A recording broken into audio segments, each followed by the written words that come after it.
राहणार हिंगणघाट. माझे हे शेत चितघाट शिवारामध्ये आहे आणि या शेतामध्ये हरभरा पिकाचे उत्पादन घेतलेले आहे. या हरभरा पिकामध्ये मी दैविक कॅप्सूलची एक फवारणी केलेली आहे.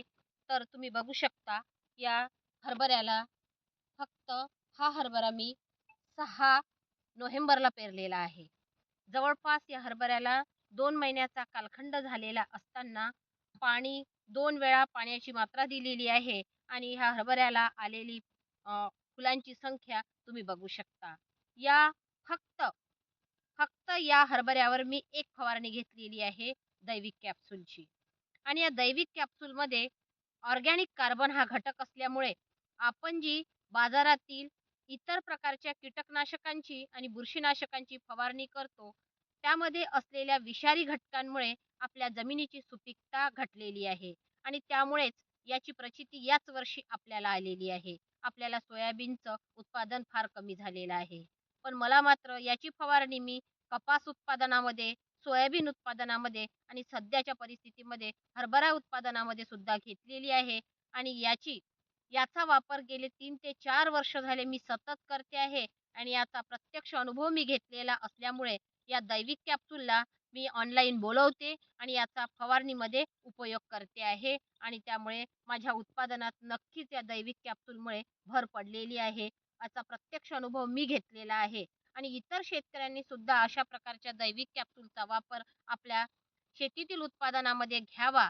कारण दिवसेंदिवस वाढत चाललेल्या पेस्टिसाइडच्या वापरमुळे आपल्या जमिनीची सुपीकता घटलेली आहे आणि वातावरणात होणारा बदल याचा सुद्धा परिणाम आपल्या शेतीतील उत्पादनावर होतो आहे आणि आपल्या जमिनीची सुपीकता घटून याचा फरक आपल्या उत्पादनात घट होत चाललेली आहे.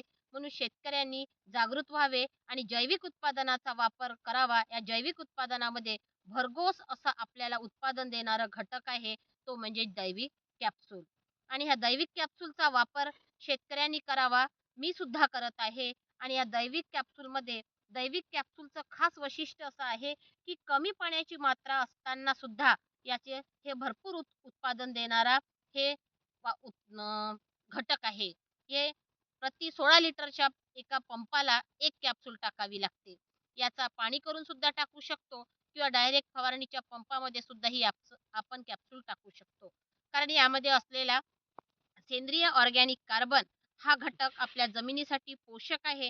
त्यामुळे जमिनीची पांढरी मुळे मजबूत होतात आणि जमिनीची पांढरी मुळे मजबूत झाल्यामुळे यामध्ये फ्लावरची संख्या, ब्रँचेसची संख्या वाढते आणि ब्रँचेसची संख्या वाढल्यामुळे, फ्लावरिंगची संख्या वाढल्यामुळे नक्कीच आपल्या उत्पादनामध्ये याची वाढ होते आणि म्हणून त्यासाठी दैविक कॅप्सूल हा सेंद्रिय ऑर्गॅनिक कार्बन असलेला घटक फार महत्त्वाचा आहे, असे मला तरी वाटते, असे माझे मत आहे.